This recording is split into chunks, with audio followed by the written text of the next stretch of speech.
अतिरिक्त कार्यवाही पूर्ण कमी करून 2 वर्षाचा साधा त्यांना जेल होणार आहे. कुठलाही दंड आकारण्यात नाही येणार आहे. वर्तमान काळामध्ये 20 लाख रुपयांपेक्षा कमी मूल्य असलेल्या with immunity from prosecution with retrospective effect from 1/10/2024. स्थावर संपत्तीवाल्या प्रभावातून त्यांना त्यांच्या उन्मुक्तीसाठी प्रस्ताव पारित मांडत आहे. सहकारितेच्या क्षेत्रामध्ये आपल्या सदस्यांद्वारे जोडण्यात आलेल्या आणि उत्पादित तेलबिया आणि फळभाज्यांच्या साठी एका प्रकारची कमी करणे आवश्यक आहे. पशुधन आणि कापसाच्या बियांच्या पूर्णतेला यामध्ये कमी करण्यासाठी प्रस्ताव मांडत आहे. मी नवीन कर प्रणाली अंतर्गत आंतर सहकारी क्षेत्रांच्या समितीला आणि त्यातील सदस्यांना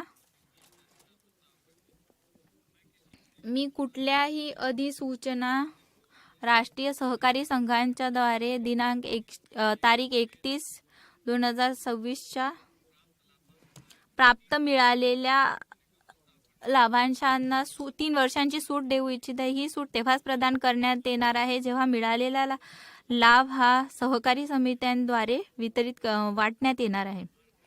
भारताच्या विकास इंजिनच्या स्वरूपामध्ये आर्थिक स्वरूपाला भारत सॉफ्टवेअर विकास सेवा, ज्ञान प्रक्रिया, सॉफ्टवेअर विकासाशी संबंधित सर्व संस्थान आणि विकासाच्या क्षेत्रामधील सर्व क्षेत्र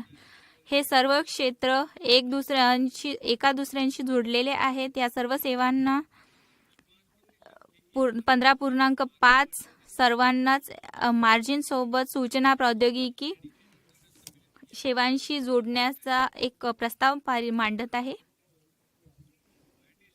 IT सेवांसाठी त्यांची सीमा 300 कोटी रुपयांवरून पर्याप्त स्वरूपाने वाढवून 2000 कोटी रुपये करण्यात येत आहे. IT सेवांसाठी सेफ हार्बरचे अनुमोदन एका प्रक्रियेद्वारे करण्यात येणार आहे, ज्याद्वारे मिळालेल्या आवेदनाच्या स्वरूपात आणि स्वीकार करण्यासाठी कुठल्याही गोष्टीची गरज नसणार आहे. एकदा जर कुठल्या IT कंपनीद्वारे यासाठी पंजीकरण करण्यात आले त्यानंतर त्यांना 5 वर्षासाठी वेळ मिळणार आहे. अग्रिम मूल्य निर्धारण करार IT सेवांसाठी एकपक्षीय APF प्रक्रियेला चालू करण्याचा प्रस्ताव करीत आहे, ज्याला 2 वर्षांच्या कार्यकाळामध्ये पूर्ण करण्याचे प्रयत्न करण्यात येणार आहे. करदात्यानुसार 2 वर्षाच्या कार्यकाळाला पुढे 6 महिन्यांपर्यंत वाढवण्यात येऊ शकते. मी APA मध्ये जोडण्यात आलेल्या कंपन्यांना, त्याच्या संबंधित संस्थांना, वैश्विक व्यापाराला आकर्षित करणे, डाटा केंद्रांमध्ये महत्त्वपूर्ण संरचना संरक्षित करणे, कुठल्याही विदेशी गुंतवणुकीसाठी 2047 पर्यंत त्यांना एक प्लॅटफॉर्म उपलब्ध करून देण्याचा प्रस्ताव करीत आहे. क्लाउड सेवा प्रदान करणे आणि याद्वारे भारतीय ग्राहकांना त्याद्वारे सवलती मिळणार आहेत.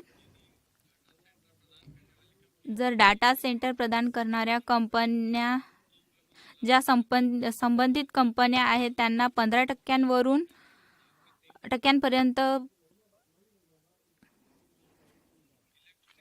इलेक्ट्रॉनिक विनिर्माणासाठी जस्ट इन टाइमच्या कुशलतेमध्ये कार्यकाळ वाढविण्यासाठी 2% ब्रँडेड वेअरहाऊस आणि कंपोनेंट वेअरहाऊसच्या इथे राहणाऱ्या लोकांना सेफ हार्बर प्राप्त करून देण्याचा प्रस्ताव मांडित आहे.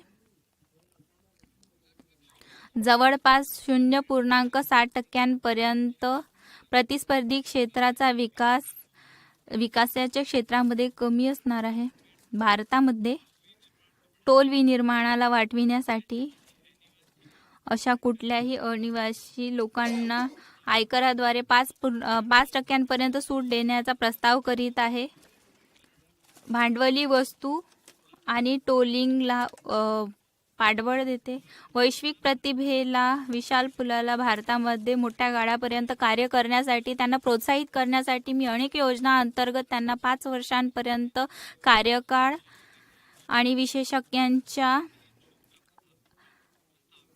उत्पन्नासाठी त्यांना सूट देण्याचा प्रस्ताव करीत आहे. मी त्या सर्व अनिवासी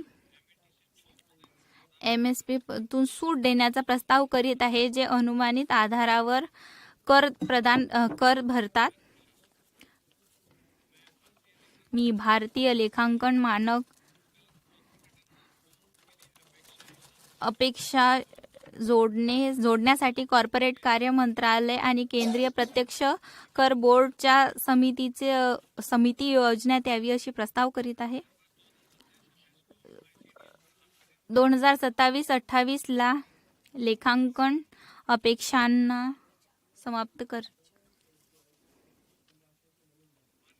माननीय पंतप्रधान मोदींना परामर्शी प्रतिष्ठानांच्या वैश्विक बनण्याच्या स्वप्नाला मी नियमावली अंतर्गत लेखागारच्या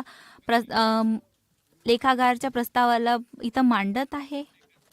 अन्य कर प्रस्ताव बायबॅकच्या यासाठीच आणण्यात आले आहे की प्रवर्तकांद्वारे बायबॅक रोडचं थांबविण्यात येणार आहे. सर्व प्रकारच्या शेअर धारकांना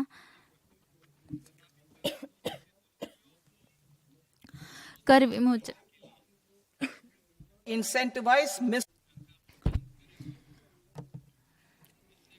याद्वारे कॉर्पोरेट 22% ठरणार आहे. गैर कॉर्पोरेट साठी कर हे 30% असणार आहे.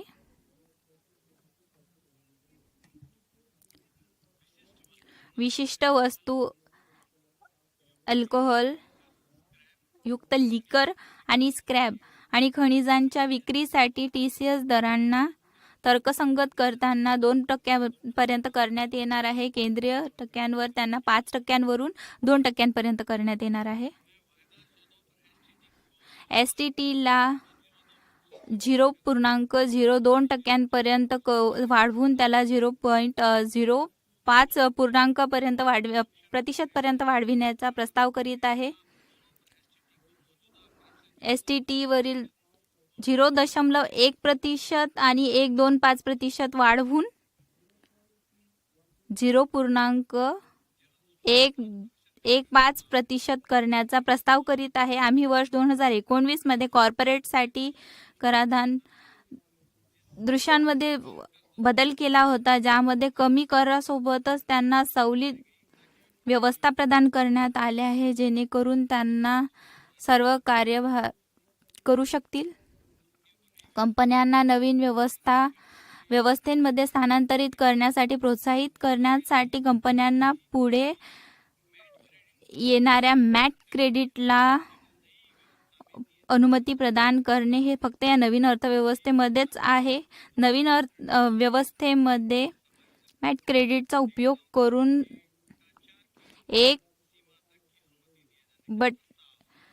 1/4 देण्याचा प्रस्ताव करीत आहे. मॅटला अंतिम करदाता बनविण्याचा प्रस्ताव करण्यात येत आहे आणि यासाठीच 1 एप्रिल 2026 पासून कुठलेही क्रेडिट संचय नाही करण्यात येणार आहे. या परिवर्तनाअंतर्गत 15% मॅट दराला कमी करून 14% कमी करण्यात येत आहे. 31 मार्च 2026